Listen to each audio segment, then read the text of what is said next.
نحمده ونصلي على رسوله الكريم اما بعد فاعوذ بالله من الشیطان الرجیم بسم اللہ الرحمن الرحیم ربی اشرح لی صدری ویسر لی امری واحلل عقدۃ من لسانی یفقہوا قولی اللہم فقہنا فی الدین اللہم انا نسألک علما نافعا وعملا متقبلا ورزقا طیبا۔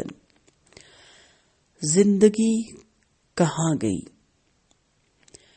آج ایک نئے سوال کے ساتھ آپ سے مخاطب ہوں۔ آگے بڑھنے سے پہلے یہاں رک کے پہلے یہ تو دیکھ لیں کہ ہم زندہ ہیں، کیونکہ پچھلا سوال تھا کہ ہم زندہ کیوں ہیں۔ پھر مجھے احساس ہوا کہ ہم کہیں چلتی پھرتی لاشیں تو نہیں ہیں، کہیں ہر انسان اپنی لاش کو اپنے کندھے پہ لیے تو نہیں پھر رہا، گھسیٹ تو نہیں رہا۔ ہم زندگی گزار رہے ہیں، بسر تو نہیں کر رہے نا، گزار رہے ہیں۔ دن رات کے سرکل میں ہم بھی گھوم رہے ہیں، گھڑی کی ٹک ٹک ٹک کے ساتھ ہم بھی گھوم رہے ہیں۔ بسر کرنے والے تو کوئی اور لوگ ہوتے ہیں جنہوں نے زندگی کو بھرپور جیا۔ زندگی بھرپور جینے کے لیے کوئی بہت زیادہ دولت یا بہت زیادہ آسائشیں اس کی ضرورت نہیں ہوتی ہے۔ زندگی تو ہر اس جگہ ملتی ہے جہاں زندہ لوگ ہوتے ہیں۔ اب دیکھیں، ہر شخص اس وقت غمگین ہے۔ آپ جس کے ساتھ بیٹھیں گے وہ اپنے اتنے غم سنائے گا کہ آپ کو گھبراہٹ شروع ہو جائے گی، اور ہر شخص چاہتے کہ اسے سنا جائے۔ کیوں؟ کیونکہ اس کو سننے والا کوئی نہیں رہا۔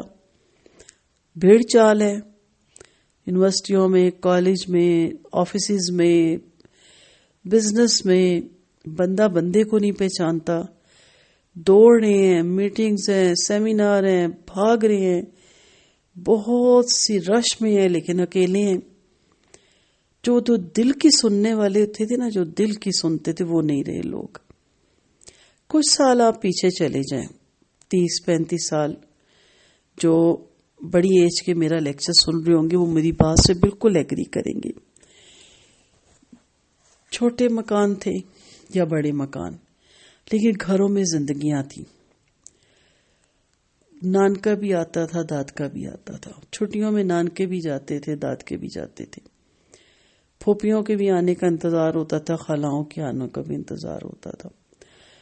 بچوں کی اپنی دنیا ہوتی تھی، کزن کے ساتھ بھاگنا، دوڑنا، کھیلنا، لڑائیاں بھی ہو جانی بعض گھروں میں، لیکن کسی چیز کی کوئی پرواہ نہیں کرتا تھا۔ بڑے گپے مارے ہیں، بیٹھے ہوئے ہیں، ایک دوسرے کا لحاظ تھا، ایک دوسرے کا احترام تھا، ایک آنکھوں میں شرم تھی، کسی بڑے کے آگے کوئی دوسرا بولتا نہیں تھا۔ کیوں؟ ڈرتے تھے؟ نہیں، محبت کرتے تھے۔ بڑے میں بھی بڑا پن تھا، اس نے بھی اپنے سے چھوٹے کسی بھی رشتے کے ہوں ان کو ہمیشہ باپ کی نظر سے دیکھا ہوتا ہے، بڑے بھائی کی نظر سے۔ کمر میں اپنے ان کے ہاتھ مار کے تھاپڑ دینے والے لوگ ہوتے تھے، حوصلے دینے والے لوگ ہوتے تھے۔ میں نے اپنی آنکھوں سے ایسے لوگوں کو دیکھا جن کے پاس لوگ صرف اس لیے آتے تھے کہ یہ حوصلہ بڑھائیں گے۔ وہ کسی یونیورسٹی سے نہیں پڑھے ہوئے تھے، ان کے پاس کوئی ڈگریاں نہیں تھیں، وہ کوئی سائیکیٹرسٹ نہیں تھے، وہ کوئی موٹیویشن لیکچر دینے والے نہیں تھے۔ ان کا ایک جملہ ہی بہت ہو جاتا تھا، ان کا اتنا کہہ دینا کہ گھبراؤ مت، یہ کوئی بڑی بات نہیں، اگلے کا حوصلہ بڑھا دیتے تھے، اور بڑے جیدار طریقے سے کہتے تھے، اور چھوڑو اس بات کو، چلو چائے پیو، جیسے کچھ ہوا ہی نہیں۔ کہاں گئے وہ لوگ؟ وہ اپنے ساتھ زندگی بھی لے گئے۔ ہمارے میں زندگی نہیں ہے، ڈھونڈیے زندگی کو۔ آج بھی زندگی وہیں ہے جہاں آپ اسے چھوڑ کے چلے گئے تھے۔ آج بھی ان دکھوں کا مداوع آپ کے اپنے پیارے آپ خود کر سکتے ہیں۔ اس ماحول کو دوبارہ بنائیں، وہ دوبارہ گھر بنائیں، مکان نہیں، ہر کوئی سپریٹ مکان، دور علاقے میں، پوش ایریے میں، بڑے بڑے، اور اس میں ایک ایک دو دو بندے بیٹھے ہوئے ہیں۔ ہر شخص چاہتا ہے کہ اس کے غم غلط ہو جائیں، ہر شخص کے ہاتھ خود اپنا گریبان چاک کر رہے ہیں. وہ منتظر ہے کہ کوئی ان ہاتھوں کو ہٹانے والا ہو. پڑھنے والے بہت ہیں، رٹا بھی لگ رہا ہے، بہت سی ڈگریاں بھی آ رہی ہیں، بڑے بڑے لیکچر بھی دیے جا رہے ہیں، مگر وہ کندھا نہیں ہے جس پہ سر رکھ کے آپ 2 آنسو بہا سکیں. وہ سینہ نہیں ہے جس کے ساتھ لگ کے آپ اپنے دل کا بوجھ ہلکا کر سکیں. کیوں؟ کس دوڑ میں ہم لگ گئے ہیں؟ آپ دیکھیں، پڑھیں، کتابیں پڑھا کریں جو تاریخ میں لکھتے ہیں کہ پہلے کیسے جیتے تھے لوگ. غریبی میں بھی زندگی تھی، ماتھے کھلے تھے، جو آجے اٹھ کے ملا جاتا تھا. ایسے لگتا تھا جیسے انہی کے منتظر ہیں کوئی. اب جی پہلے فون کر کے آئیں، فون پہ بھی ہم بیزی ہیں تو نہ آئیں، نہیں بیزی تو آ جائیں، بس اتنا بیٹھے کہ اگلے بھی نہ ڈسٹرب ہوں.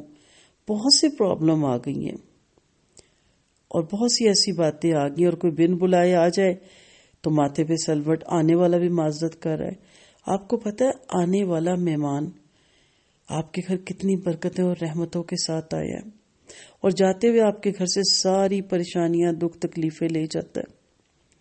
ہم ایک دفعہ جب ہم کورس کر رہے تھے تو انسٹیٹیوٹ میں ایک اسکالر آئے تو انہوں نے کہا کہ جب کبھی غم سے ستائے، دل دکھے، پریشانی ہو، فرسٹریشن ہو، دعوت کرو اپنوں کی، اور آپ دیکھو کہ اس کے بعد کتنا دل پرسکون ہو جائے گا.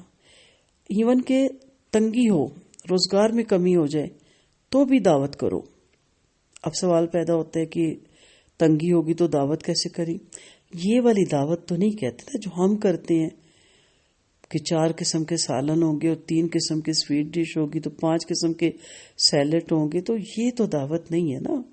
اور پھر بریانی بھی ہوگی تو کباب بھی ہوں گے. یہ تو اچھا خاصا ایک عذاب ہے. دعوت تو سنت رسول ہے. دعوت پہ کوئی بلائے تو انکار کرنے کا بھی گناہ ہے، دعوت کو قبول کرنے کا حکم ہے. لیکن وہ دعوت بھی تو دیکھیں کون سی ہے. کوئی بھی چیز، چھوٹی سی دعوت، اصل ہوتا ہے کہ مل بیٹھنا، اصل ہوتا ہے کہ ایک دوسرے کے ساتھ دکھ سکھ کر لینا، خوش ہو جانا. کبھی کر کے دیکھیں یہ سمپل کام، یقین کریں آپ کو بڑی خوشی ہوگی، آپ بڑے پرسکون ہو جائیں گے. آپ کو زندگی نظر آئے گی، آپ کو لگے گا کہ ہاں آج میں اپنی زندگی جی ہوں، آج میں نے صحیح زندگی گزاری ہے. یہ باقی تو آپ کی کوئی زندگی نہیں ہے جس میں کوئی آپ کے پاس بیٹھنے والا نہیں، جو آپ کے ساتھ کوئی بات کرنے والا نہیں، یا آپ کے ساتھ کوئی بات کرنے والا نہیں. اب آپ کے ذہن میں آ رہا ہوگا نہیں جی اب تو ایسا ممکن نہیں. میں نہیں مانتی اس بات کو، کیونکہ میں نے اپنی زندگی ایسی بنائی ہوئی ہے، سب کچھ ممکن ہے. میں تو زندگی کو بھرپور طریقے سے جیتی ہوں، اور جینا بھی چاہیے. میرے رب نے بہت بڑی نعمت دی ہے، مجھے اشرف المخلوقات بنایا ہے، پھر مجھے زندگی دی ہے، اور اسی زندگی میں رہ کے میں نے آخرت بنانی ہے. آپ انجوائے کر سکتے ہیں، آپ زندگی کو بھرپور طریقے سے بسر کریں. ڈھونڈیں وہ کندھے جن کے اوپر آپ سر رکھ کے سکون محسوس کریں، اور نہیں تو آپ وہ کندھا بنیں کہ لوگ آپ کے کندھے پہ سر رکھ کے اپنے آنسو بہائیں. لوگ سے مراد غیر نہیں، آپ کے اپنے پیارے، آپ کے دوست احباب، آپ کے صلہ رحمی کے رشتے، آپ کے اہل محلہ آپ کو دروازے پہ دیکھے کھل اٹھیں، آپ کو دیکھتے ہی ان کے چہرے پہ بہار آ جائے. تو نکلتے ہیں، سٹارٹ لیتے ہیں، زندگی کو تلاش کرتے ہیں.